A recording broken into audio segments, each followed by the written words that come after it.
Okay, I think we can begin.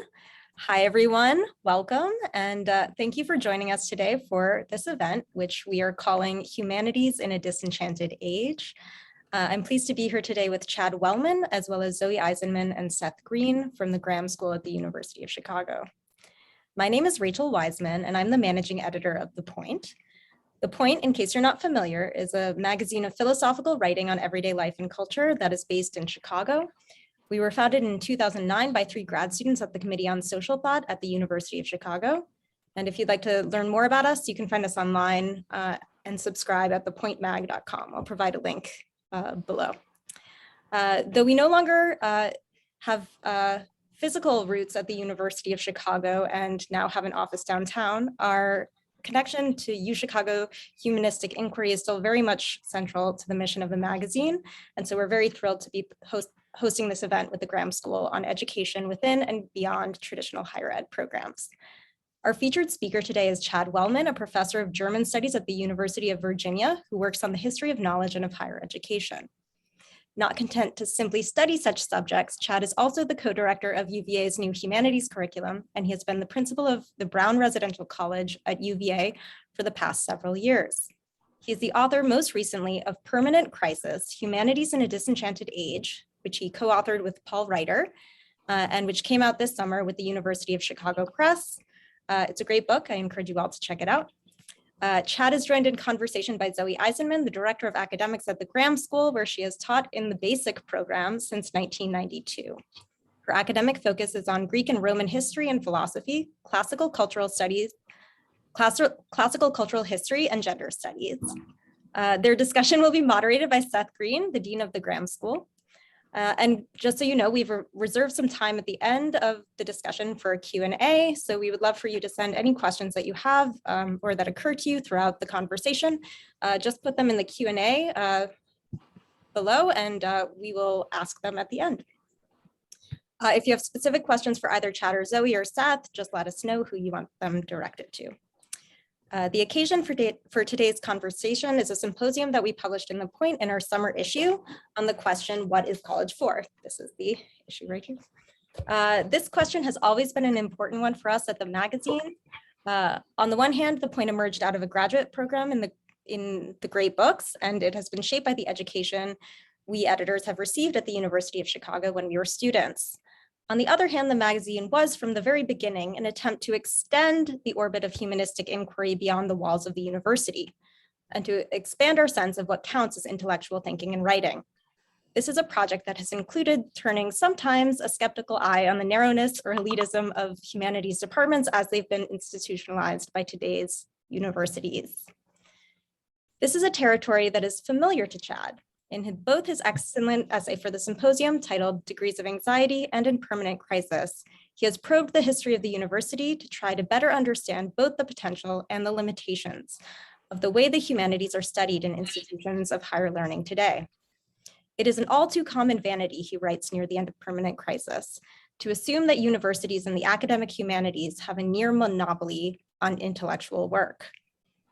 Indeed, Chad's intellectual history of the modern university seems to have led him to an appreciation of the variety of ways intellectual work has always occurred outside of that context, including, and I hope I'm not being too presumptuous in assuming, in little magazines like The Point and in continuing education programs such as the Graham School.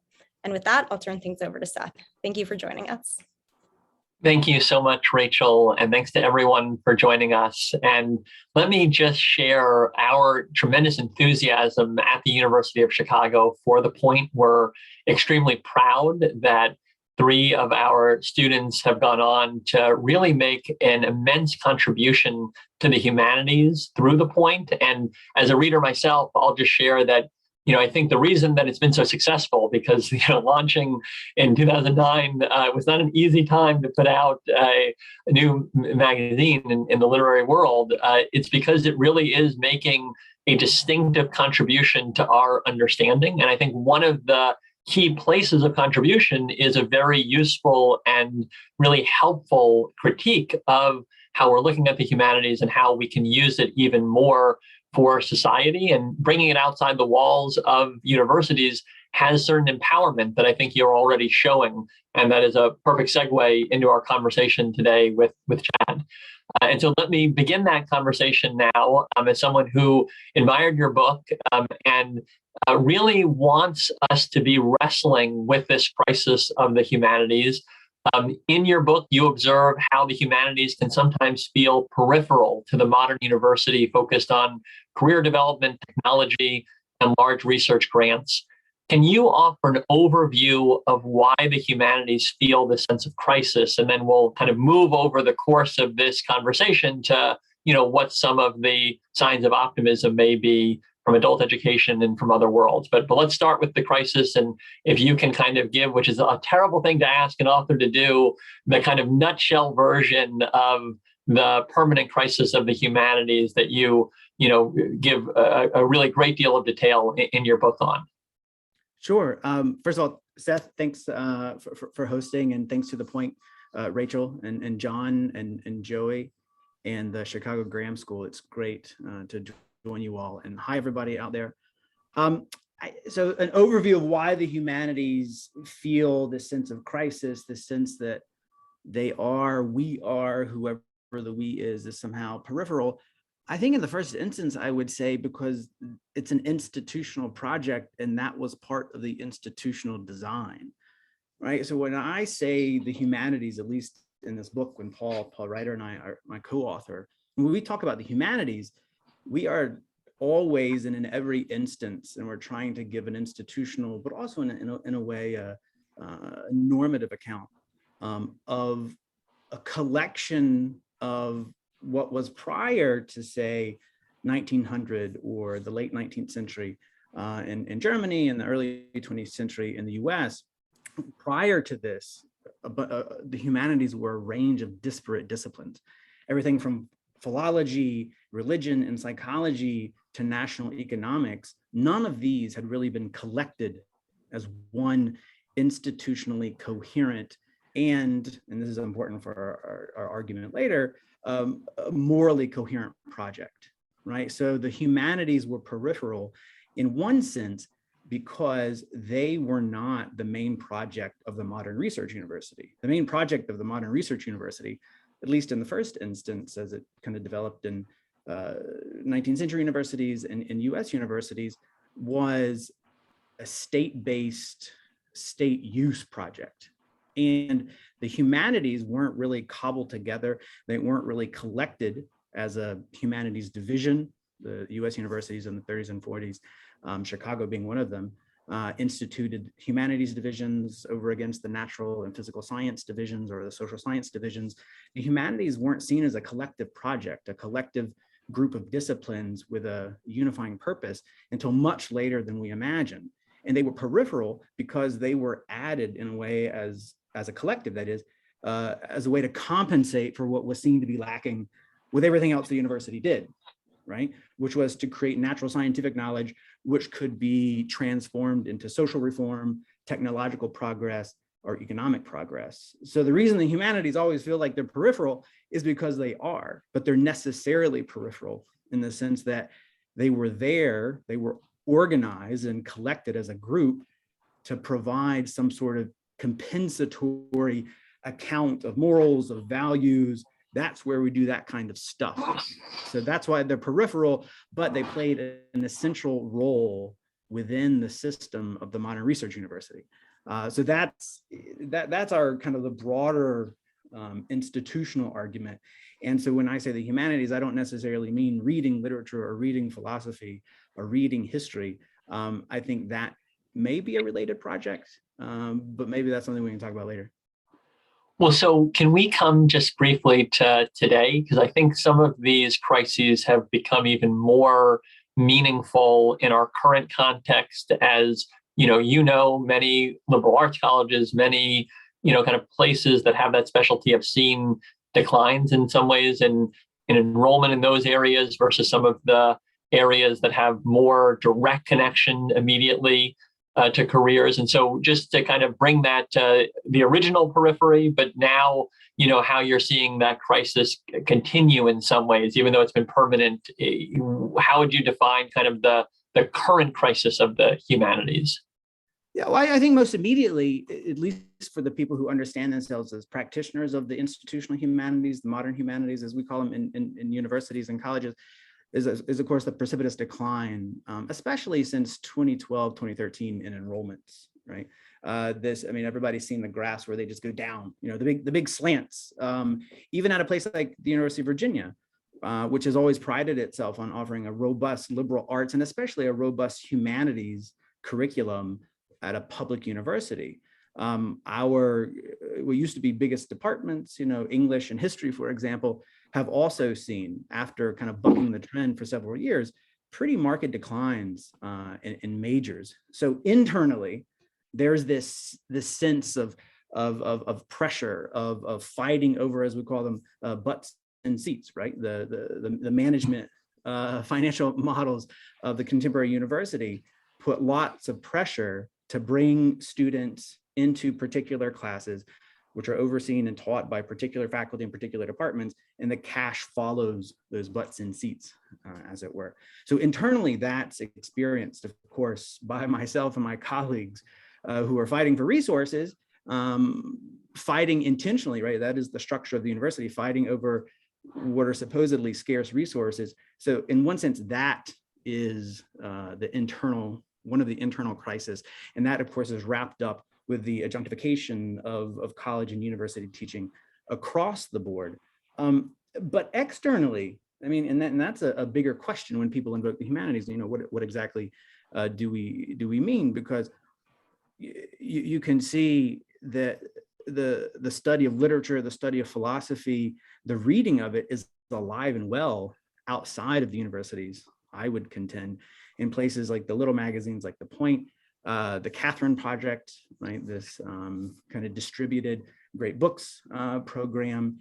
And so how do we account for the sense of acute crisis that's a real institutional crisis internally related to the humanities, but then this flourishing that at least I would contend, and I think a lot of folks at The Point might agree as well, the flourishing of what many people might understand to be the humanities outside of the university. Is there a relationship, an inverse relationship? I'm not sure, but I think I want to at least kind of separate them so we can at least understand these two conditions, as it were. Well, so that's a perfect segue, because in your essay, Degrees of Anxiety, in The Point, you build on this core idea of crisis, but then you look at this question of how is this playing out with different audiences. And so you look in this article at three audiences. You look at the traditional undergraduate student, you look at adult learners, and then you look at graduate and postdoctoral students.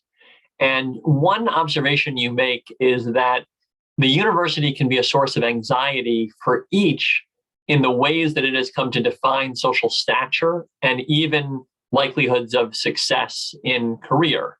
And I just want to quote you. You write, "The irony of the various discourses about college is how consistently they deflect attention away from the joys of learning, the satisfactions of scholarship, or the importance of truth-seeking. College chatter tranquilizes intellectual desire."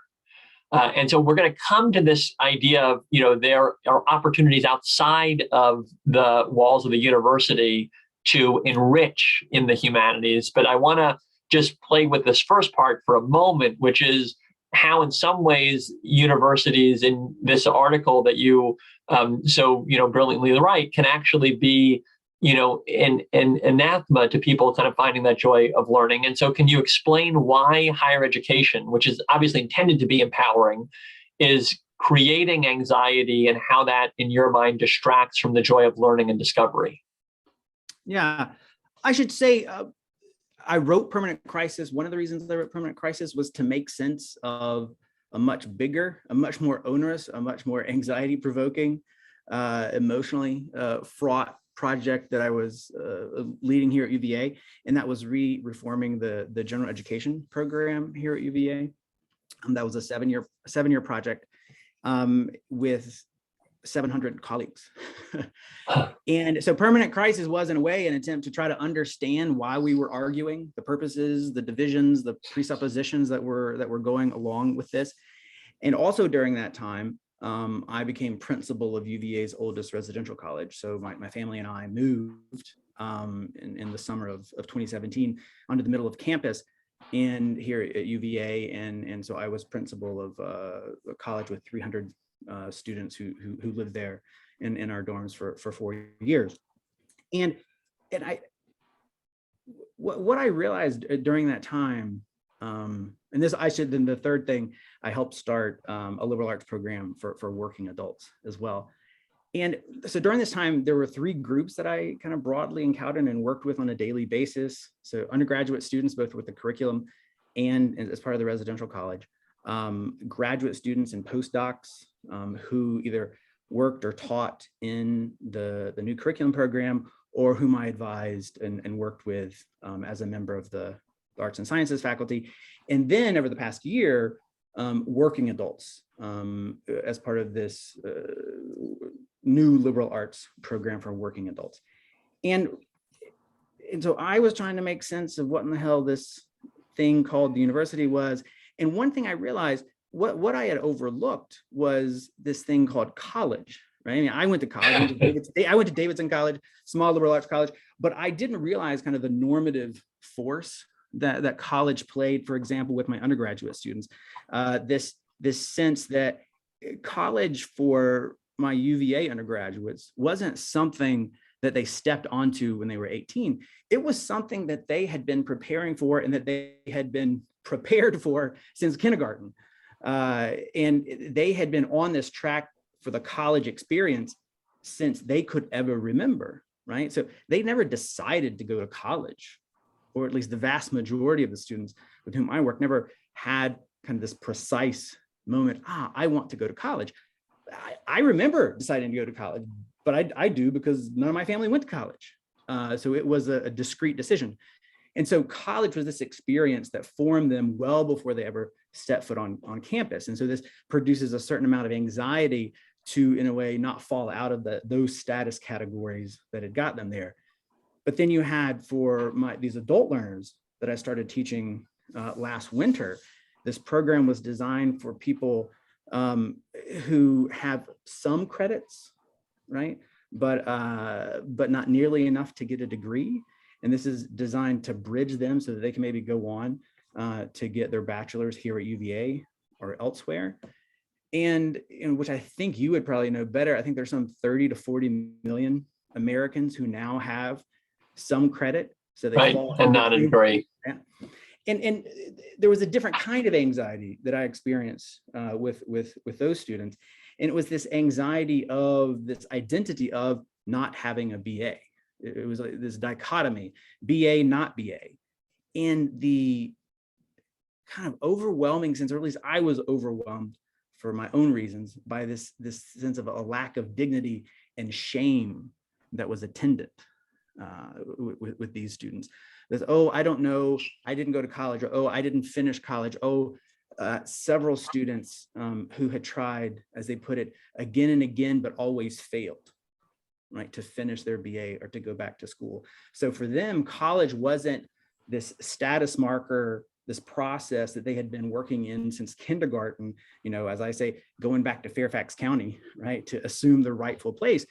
College was this sense of failure and social exclusion and a lack of dignity. And then the third category were graduate students and postdocs, and the sense of anxiety and dread and fear and increasingly coherent collective anger being put to labor action was something very different. It was much more like that internal crisis of the humanities I alluded to earlier, declining enrollments, adjunctification.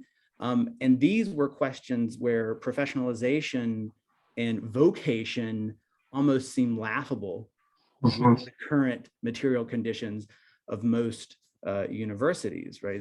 This sense that, no, we're in this together. We senior tenured faculty member and graduate students and postdocs who may have been applying for jobs for 3 or 4 years, are teaching God knows how many courses just to make ends meet. And so each one of these groups, right, we're committed to this notion of liberating education, but also experienced and related to it and each other very differently, but all of them through a feeling of anxiety, however differently inflected. So I have one more question, and then we're going to bring Zoe into the conversation as well and go even deeper into this area of adult education. But I want to ask you, having just described how you're interacting with all three of these groups, how did teaching a class of adult learners in particular shape the way you think about liberal arts education? Because that's another insight that comes out in the article that I just want to bring to the fore here as we then, engage you and Zoe together in conversation on this topic. Yeah, it was profoundly disarming, right? So I thought that I understood the university. Then I realized I didn't really, because I didn't understand college, doing the curriculum and then and living on grounds. And at that point, this is since 2012, it all started for me thinking about the institution of the university when our president, there was an unsuccessful coup, but it was very successful for several weeks. I don't know if any of you remember in 2012, President Sullivan was, because she didn't adopt MOOCs, right? She didn't MOOCify undergraduate education here at UVA. A cabal of about 5 or 6 trustees tried to boot her. And faculty, we actually got off our ass and protested, and things can happen. So that kind of, kick-started me out of the kind of the Kantian sublime and into thinking about institutions more clearly. And wait, and now I've forgotten what the question was. I was thinking about 2012. No, not at all. That was really interesting. So this is just how, teaching adult learners really shaped your sense of liberal arts education, which I can see the thread line already headed there. Yeah. So unmitigated disaster, right? The first week of my class with this new program, the new UVA Edge is what the program is called. And I designed and taught the introductory core course that everybody has to take. Unmitigated disaster. I mean, just perplexity, ire, frustration. So spending a week on the phone and on Zoom, this was all over Zoom because of the pandemic, meeting with students who didn't know what in the world I was talking about. And what I soon realized after a week was that all the categories that I had up and running, and that I thought I worked pretty hard with my colleagues here at UVA to figure out, they were not only kind of opaque, it didn't make any sense. I mean, like big, like the humanities, the social sciences, or even literature with a capital L, philosophy with a capital P, they obscured more than they elucidated for these working adult students. And what I realized, it wasn't simply that they were unfamiliar with these categories, but they had never been habituated into these categories. Right. And so when I was asking them to read and engage literature or philosophy, they hadn't been habituated into the divisions, both intellectual and ethical, that make up the modern university. And so I had to throw all of those divisions out and just come to them with big questions and big texts. Right. And when I say big text, I mean, sure, yes, we read Plato and Aristotle. We read Tresicatum, the sociologist, side by side. So big text that can handle lots of questions, but also had to get rid of the obfuscating. This is literature. This is philosophy. Right. Shudder before these texts. And I had to make the case that these were relevant, not because they occupied this taxonomic space in this research university, but because it could say something to their life now. And that was much more challenging.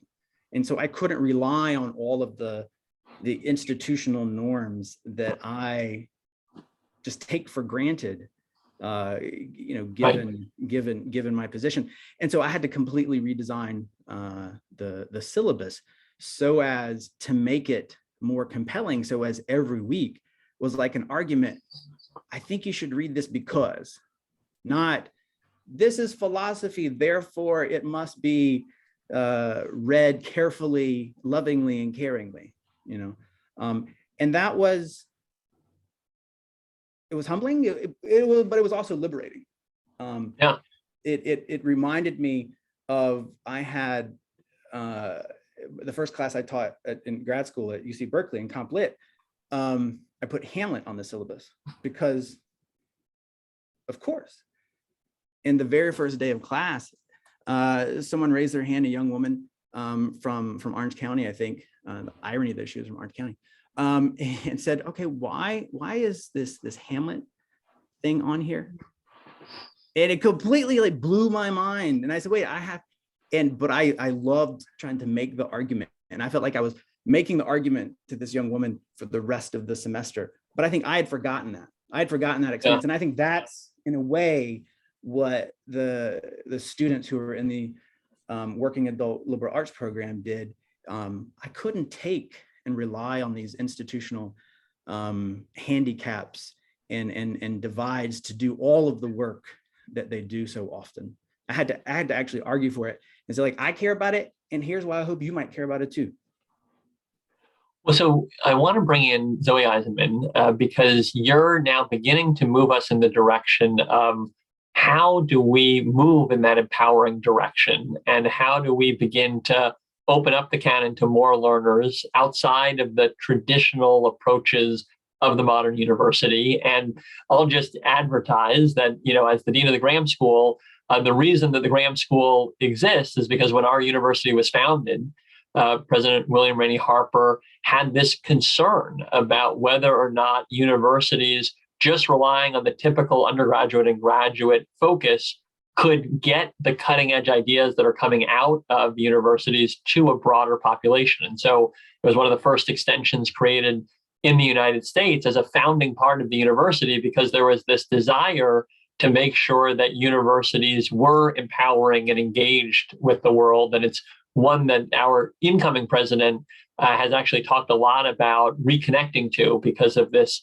real understanding of how the modern university can leave certain learners out. And so, Zoe, coming to you now, one example of bringing the canon, so to speak, to a broader audience is the basic program of liberal education for adults. And so I'm curious if you could just share a little bit about that program and why it exists and some of the learners that make their way to it. Sure. So it fits in very nicely with what Chad was just talking about. Again, the basic program has been part of the University of Chicago since 1946. It was originally conceived as an alternative to college as part of the GI Bill. So it was meant to be a degree granting, sort of arm of the university for adults at the first part.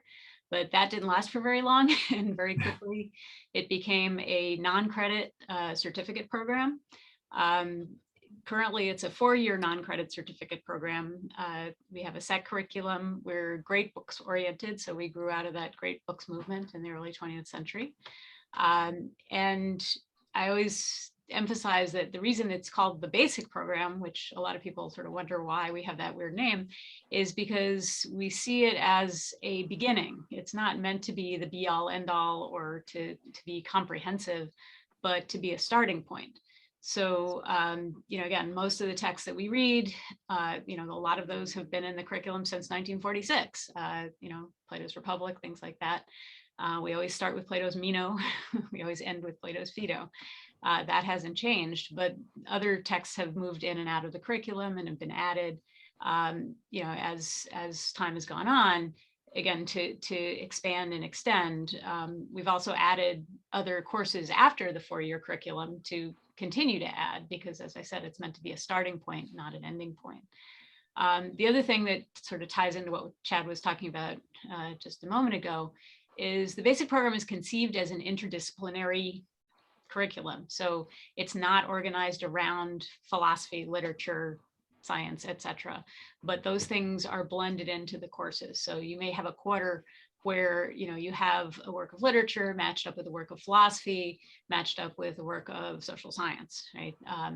There's themes that run through the quarters, but they're blended together. It's also not set up chronologically. So it's not a survey course in Western Civ, for example, not structured that way. We try to talk about it, using the language of the great conversation, right? That these texts speak to each other and build up a conversation over time that the students become a part of. And as they read these texts, they also join the great conversation and, can start conversing both with the text, but also with each other and with their instructors. So again, I mean, it's really a way to, as Chad pointed out, to sort of break out of those categories that you get put into in the university. And we try to, again, present this as more welcoming, right? So not, philosophy with a capital P, you must revere kind of attitude, but rather these are works that will speak to you if you read them carefully. And so our goal, our classes are primarily close reading and discussion classes. What we do in the classroom, we don't have any writing assignments or any homework or anything like that. We just have discussions in class. And so the students are able to respond to the text in a fresh way, in ways that matter to them. And again, make that connection between what's going on in the text and what's going on with them in the world, right? And again, we find that it's been very, I mean, I've taught in the program since 1992. It's been one of the major shaping influences in my life. And we find that our students are also very much influenced and shaped by it. And, see this as something that's valuable for them to do without having the prize at the end, right? The credential or the degree or the job or whatever that most education seems to need to promise nowadays. Well, so building on that, your point that this is not just about, credentialing toward a career. I want to pick up on something that you write about, Chad, which is that, having opted out of the credentialing game, these adult learners on one hand get to have the joy of learning for its own sake. On the other hand, they live in the shadow, is the word that you use, of the university in some ways. And so, I'm curious, just as you hear about this and as you think about your own experiences, in your imagination, what role can adult learning and extensions play in creating the type of intellectual culture that you believe in, one where people are really there without a sense of anxiety to be able to deepen their understanding of the world and have that intellectual journey? Yeah, I think, at least in my experience, and this is just over the past year, and because I know you all and colleagues around the country have been doing things like this for decades. So I'm kind of a naive newbie to all of this. I think what I found so encouraging and vivifying in all of this was, on the one hand, all of the students, these working adults, from 22, a young man, graduated from a local high school, decided not to go to college, but instead applied to one of UVA's apprenticeship programs where you can work in facilities. And so he was basically a pipe fitter and did this program, not a BA, he got a certificate of completion. But then this came up, and so he had his own reasons, and the prospect of getting a BA was out there. Then I had some people more middle age, late 30s and their 40s, and had been repeatedly passed over and over again for promotions because, as they put it, they didn't have a BA, right? And so Workday, would automatically, the HR platform would automatically kick them out of any time they had applied for a new position within UVA or applied to move up because they didn't have a BA. So the sense of indignity, but also indignation from that. Then right. My have a particular soft spot for this group of they didn't know each other, but to me they had a lot in common, of widows, several people who had just lost their life partners over say the past 4 or 5 years. They were nearing retirement at UVA, and they said, I'm not going to get another promotion. I'm not going to get another job. This is for me. Right. This is for me to claim, and this is what I admired so much, to claim a value that they didn't even possess yet, right? They aspired to be the type of person who loved reading for reading's sake, who loved not just reading for reading's sake alone, but then going and talking to people about it. They aspired to be that type of person who valued that.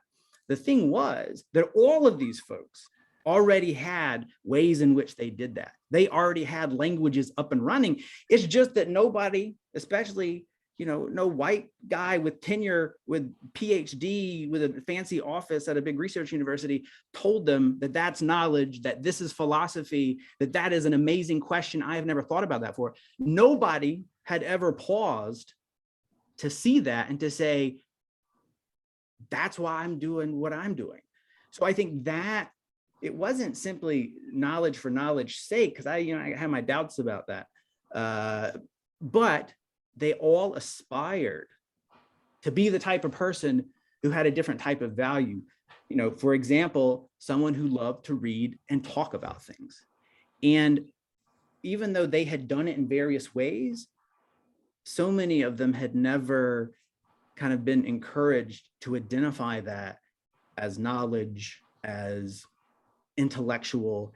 And once they got categories like that, then I think they could see not only their own lives in a different light, but also, in the first class, I think we were 45, there were 44 other classmates, and they just built upon each other. They developed internal jargon, their own style for how to ask questions, how to comment about questions. And that was liberating for me.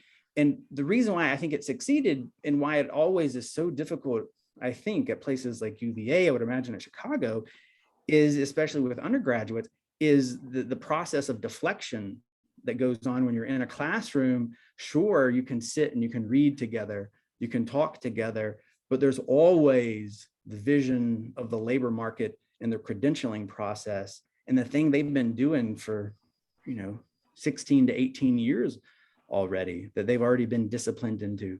And so you really have to fight to get them to take seriously something like the internal goods of just reading and thinking together for ends that aren't immediately reducible to a labor market or changing the world, being a good citizen, as they call it here at UVA. Well, so we have excellent questions in the Q&A. I'm going to turn it over to Rachel after this one so she can begin asking you what's coming from our audience. We'll make this a power round question because I know we want to get to those in the Q&A. So a huge question for 60 seconds or less, perhaps, to each of you. And it's, what you just described, Chad, is this intellectual community where people are really striving to learn for its own sake.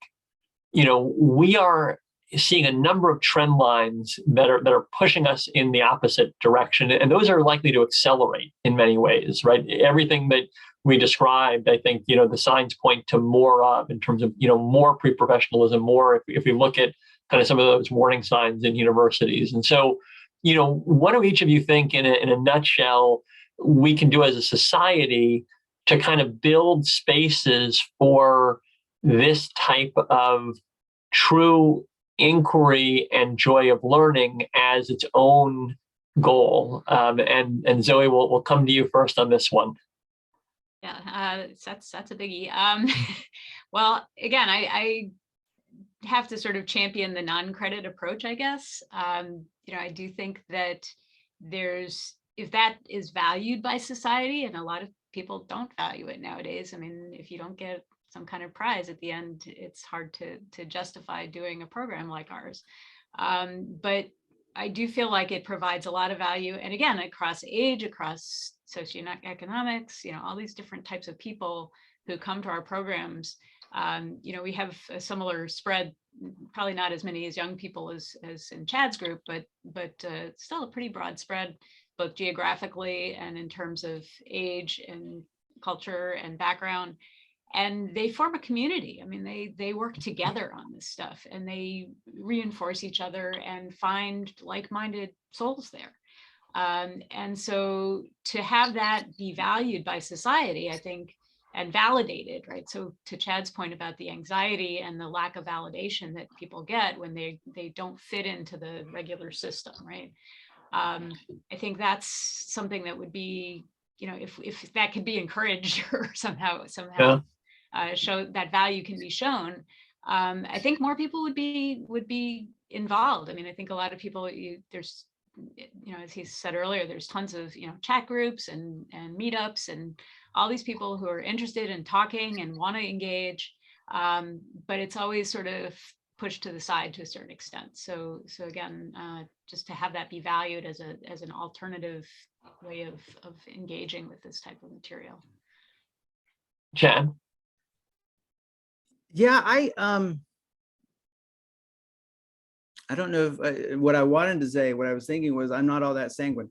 What I think is that the problem, the possibility for kind of relishing and enjoying kind of goods internal to learning, these types of things, given the conditions, our social conditions and material conditions now, as you call them, the trend lines, our problem is much, much bigger. I mean, so the things, to my mind, oddly enough, that would make possible those types of joys and those types of goods and democratize them, make them more readily available to more people, is trying to disentangle the possibility of human dignity and worth from higher education.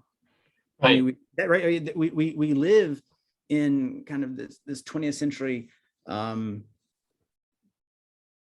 We live in the fruits of a 20th century system in which higher education is a social sorting system, and it's the BA not BA is not just a question of, do you have a piece of paper, did you take a seminar on Shakespeare, or did you major in business, is probably the more appropriate question since the 70s at least.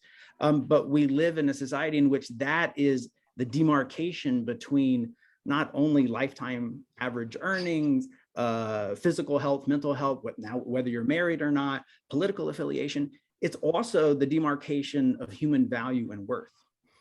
And so for me, the questions of how can we fight, defend, and articulate and democratize these types of experiences that we're committed to is wrapped up with that much broader question of, to my mind, U.S. higher education, which means to be a citizen is to be in debt. It is to be formed and disciplined in accord with these market values, in which you're an individual who has to compete against everybody else. So why in the world, how could you possibly take seriously the notion that they're anything like, internal goods to learning and higher learning? No, they're all external and they're all usurious, right? I mean, so the question is actually much, much bigger. And so it's, to my mind, is, okay, what's after the university in a way, what's in the sense of the higher education system so deflects, so obscures these types of goods that are problems, and thus the challenge is much bigger, but also that all the more liberating for trying to frame it this way. Well, this has been a wonderful discussion. I want to make sure we get in audience questions. And so, Rachel, let me turn it over to you for that part. This has been a great discussion so far, and we have some amazing questions from the audience that I'm excited to share with you now. Claire Katz writes in and says, hello, and thanks very much for this discussion. I've also written about the crisis of the humanities, and in my research, I discovered that there has never been a time when the humanities were not in peril, when their existence was not questioned. By tracing footnotes, she notes, my research took me back to the early 1940s, which gets into pre-tenure times. The writer says, I am a philosophy professor, and I have often glibly joked that the humanities have been in crisis since the time of Socrates. Given the disposition of the humanities, and maybe particularly philosophy, to read and think carefully, to ask questions, etc., is it possible for the humanities to sit comfortably in the university? Or is it possible that we will always have a place, but only grudgingly? Is that for me or for Zoe? I think it could be for both of you. Let's start with you, Chad, and then. Okay, yeah.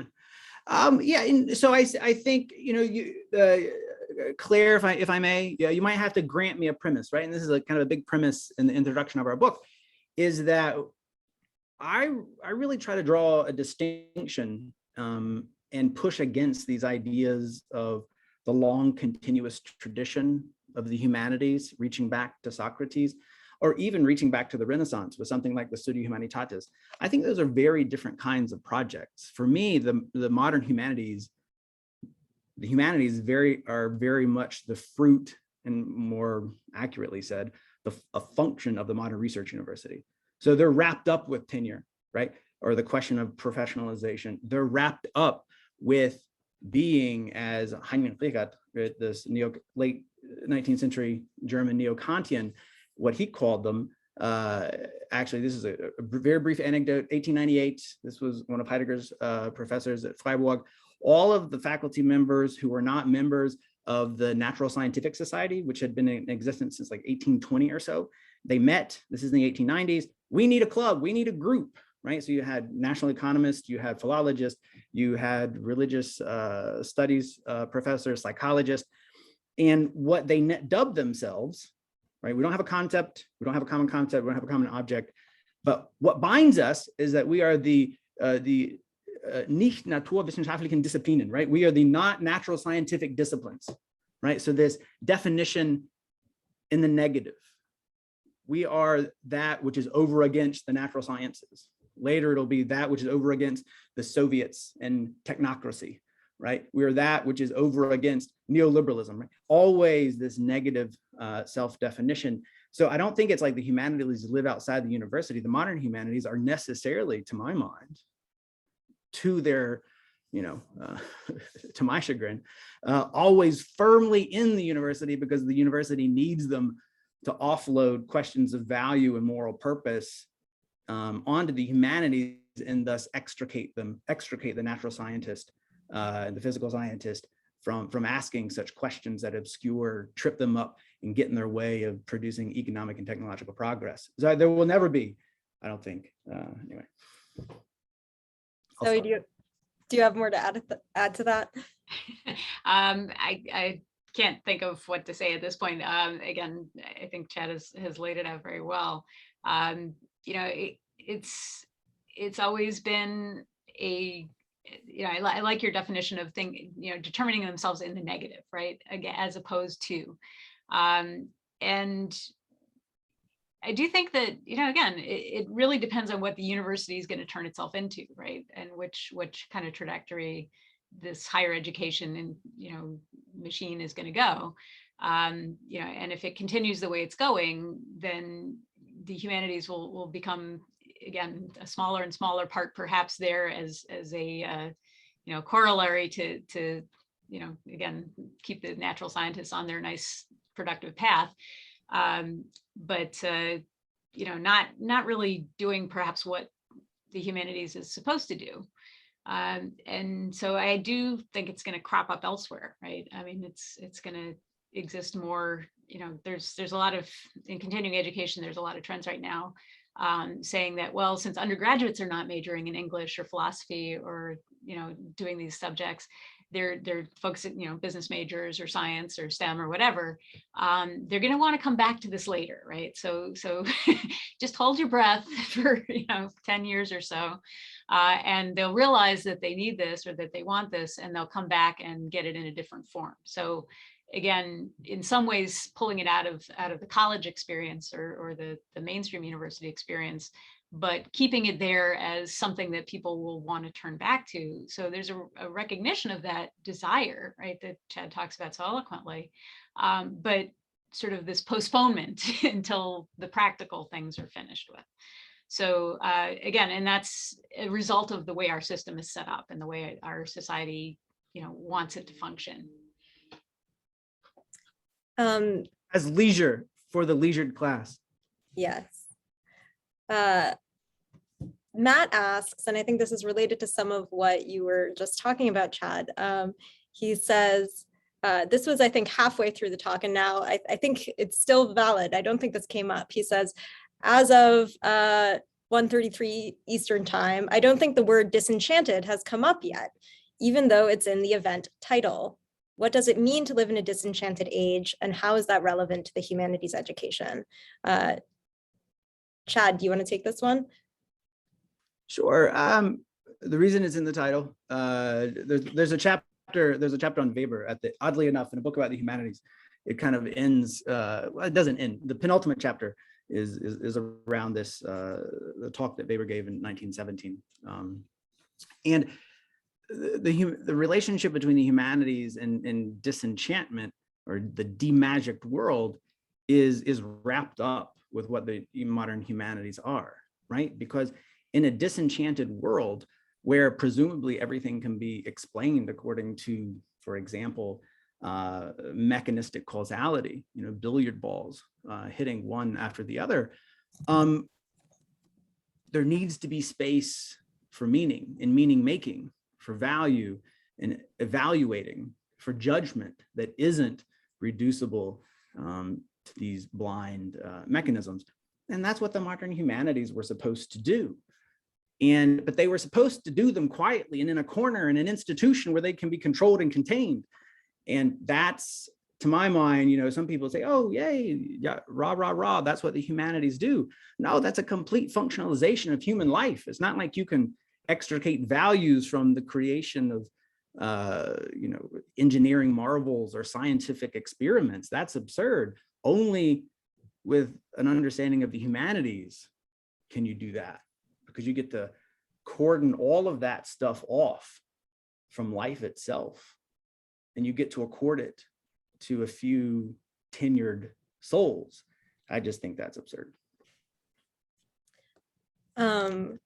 We got a question along the lines of this kind of cordoning off of value, and from Christine Helmer, who says, Professor Wellmon, I love your book and read parts of it for a grad seminar at Northwestern University in religious studies. I think there is another account of the genesis of the humanities that I want to ask you about. The humanities as particular disciplines such as rhetoric, language study, hermeneutics, were all derived from curricula based on the study of theology. Colleges in the US were based on previously existing seminaries or based on curricula from seminaries such that philosophy, classics, rhetoric, and interpretation of the classics, also the Bible, were the foundational disciplines. How would you relate this theological foundation of the humanities in the 19th century to your history of the humanities as collected under this particular heading much later, say in the 1930s and 40s? And if I may, I just want to add that in your piece, Degrees of Anxiety, you have a really beautiful anecdote that you share about your father and his kind of experience reading text very closely in a religious context. So yeah, that was, one of the parts of that piece that I found especially moving. Yeah, thanks for Christine for that great question, and for Rachel. Yeah, I just visited my dad in North Carolina and over the Thanksgiving break. And if you've read the piece, you might have a sense of what the significance, at least personally, this holds. I brought him my new book, and he put it, and I saw, and I'd seen this maybe last time. I wasn't sure though that my previous books were now on the one shelf where he has all of his Bibles, and that was significant. I'll just put it like that, right? So Christine, your question, yeah, goes into all of these things, and I think one of the red lines, it's kind of a buried red line because I think it deserves so much more attention, is this question about the kind of Wissenschaft, or specialized scholarly study that theology can or cannot be. And I think oddly enough, that the German and American cases are good to juxtapose to one another, because German universities generally still, and definitely in the 19th and throughout the 20th century, had theology departments, right? Whereas US universities really kind of excised them off into distinct seminaries. So the process of secularization, as it were, Verweltlichung, right? So making worldly, was very different in the German and kind of the US context. And one of the through lines for me would be to study the relationship between, say, something like philology and textual study in historical critical studies that was always central to the question of theology, and thus provided a direct link with the broader university and the German, especially the Prussian tradition, in ways that are much more complicated in the US context. So that's one way of answering. The other way of answering it is to talk about, and I think these are bad accounts, but it could be a kickoff to a good account. Something like subtraction theses, right? Is that modernity with modern science and modernization, technical progress, economic progress, and they overcame the humanities, right? Or they overcame and just kind of subsumed them and made them irrelevant. My contention, at least in Permanent Crisis, is that no, it was quite the opposite. The modern humanities were a reactionary project over and against the success of the natural sciences and all of this. So I think that's another way to address that great, really big question. Zoe, have you noticed any role that religious traditions have played in the students that you've taught at the Graham School?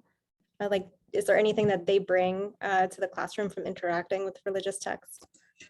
Yeah, so I mean, again, we have, quite a variety of students. So we have students who are, very Christian. We've had pastors. I think we have a friar amongst our students.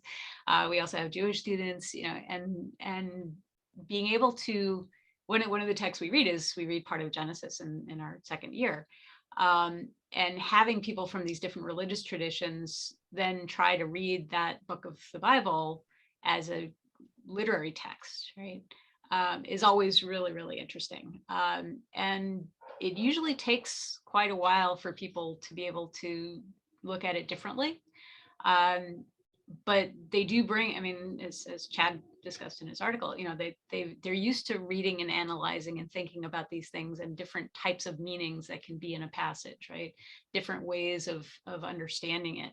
And that really enriches the conversation and again, allows them to see other people doing that, right, in different ways. So unlike, like a Bible study class where you're with a certain group of people who are all have the same goals and the same sort of approach to that type of a text.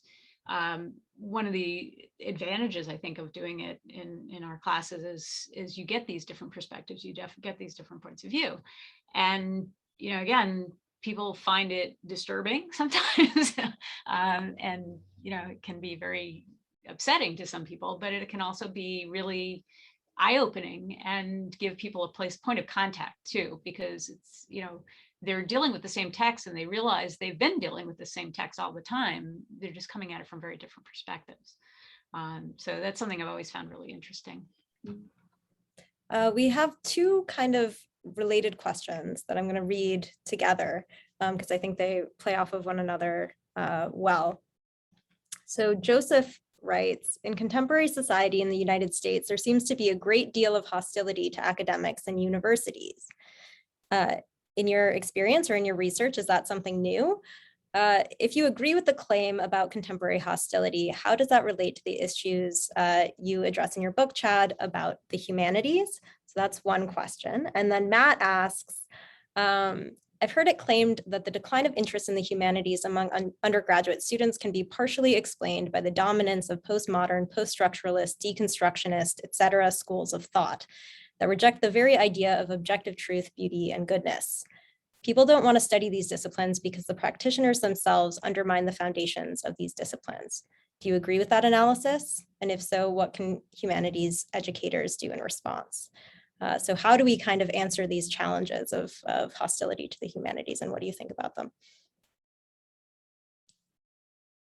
Zoe, do you want to go first, or? Well, I mean, again, it's sort of strange because, I've taught undergraduates, I've taught adults in non-credit situations, I was in graduate school. I do think that there's, I do think there's a long-standing tradition in the United States of anti-intellectualism, first of all. It's not something I've studied, but it's something that you encounter throughout literature.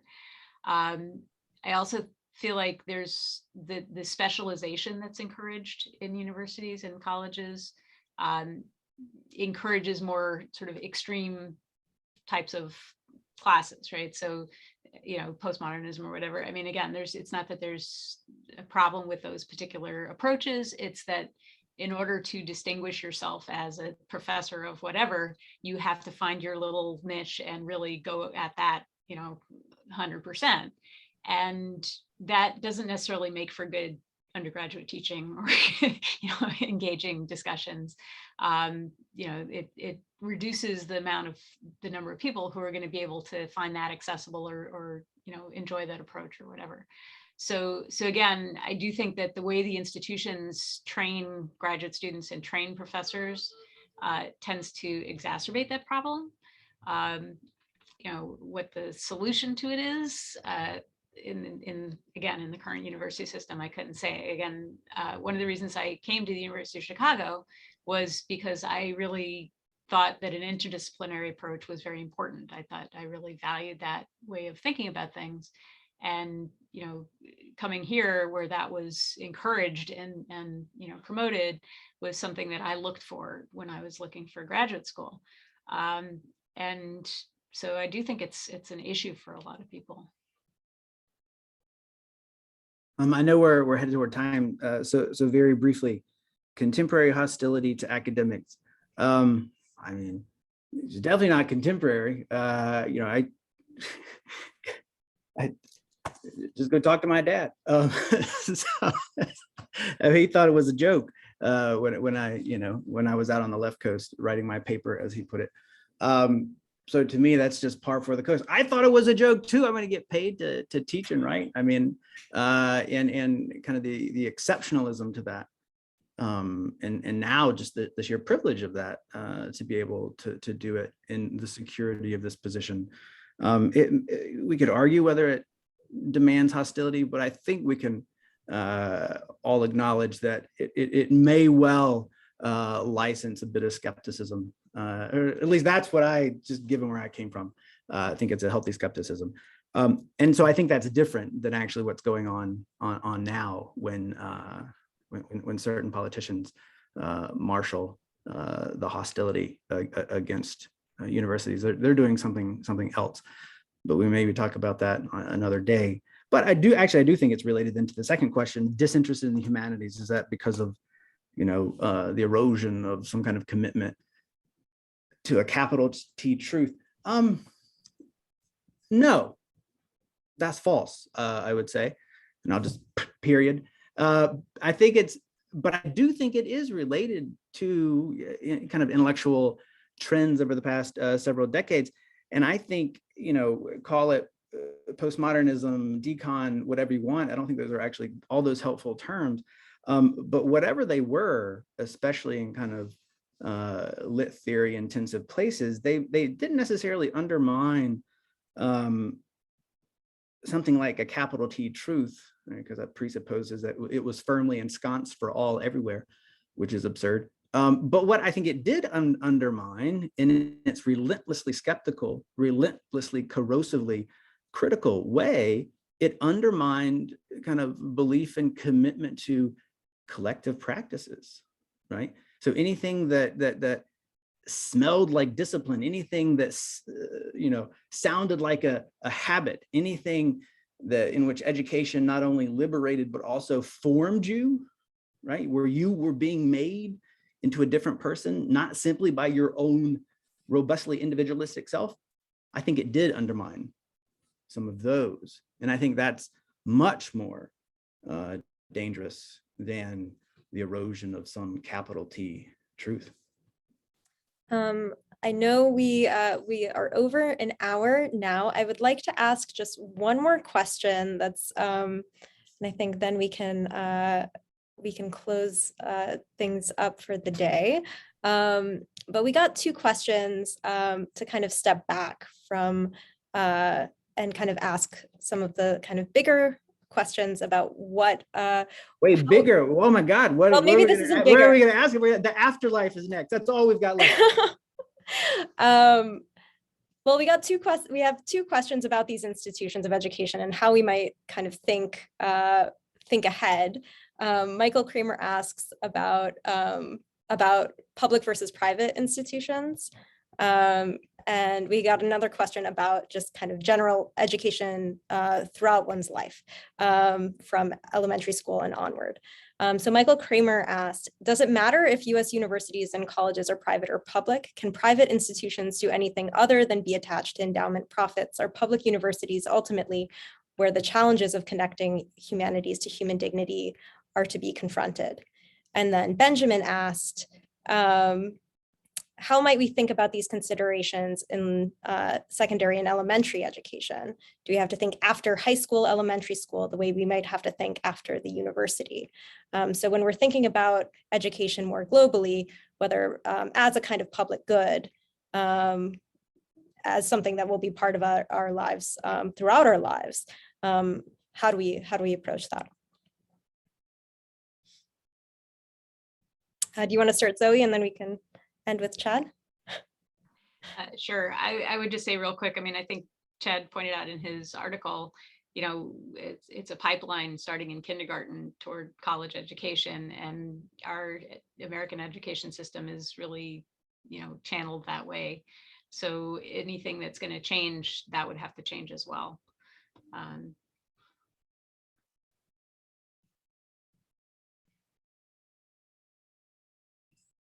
Absolutely, I would completely agree with that. So I'll start with the second question, just jump on what Zoe said, and give the example of my son. He's 17, applying to colleges now. Imagine having me as your father when you're applying to college. We've made a pact that I won't say anything unless asked. Actually, unless I get an email with a specific request. And I think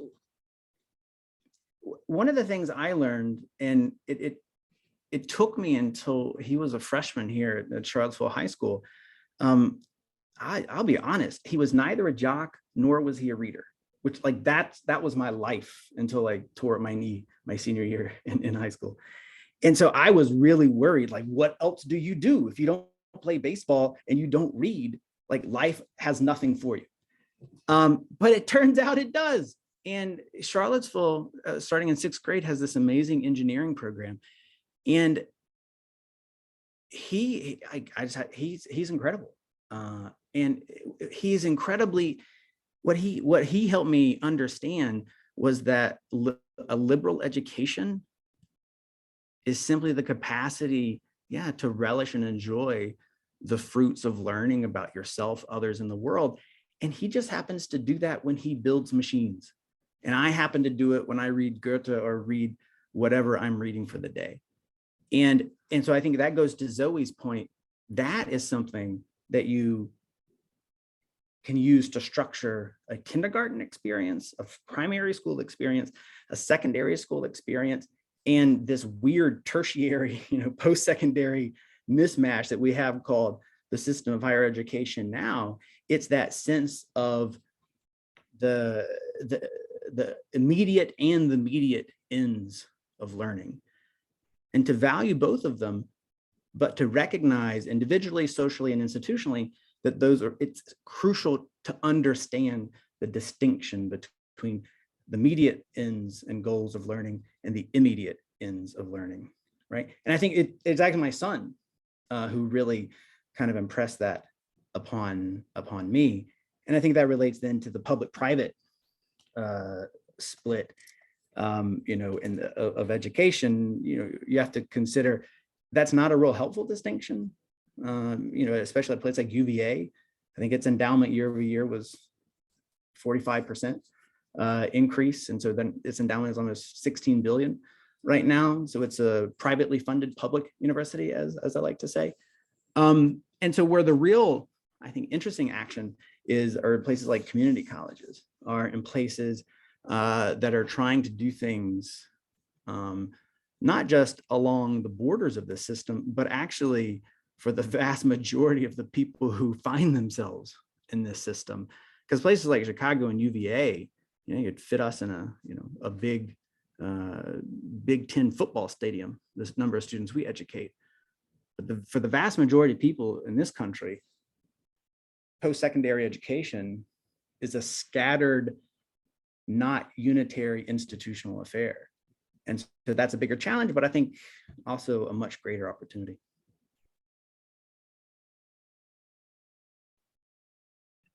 Rachel, you're out there. You're still muted. Now? Good. Yep. Okay. Sorry. I think that's a good stopping point for us. Thank you, Chad. Thank you so much, Zoe. Thank you, Seth. He might come back on. There we go. This has been a very illuminating conversation. I highly encourage you to check out Chad's book, Permanent Crisis. Also, please check out the Graham School. They have many wonderful offerings. Seth might have a couple parting words about that, but thank you so much. And I've provided some links in the chat, which you can check out to Chad's article, book, the Graham School, and also a link to subscribe if you'd like to get the college symposium with Chad's essay in it.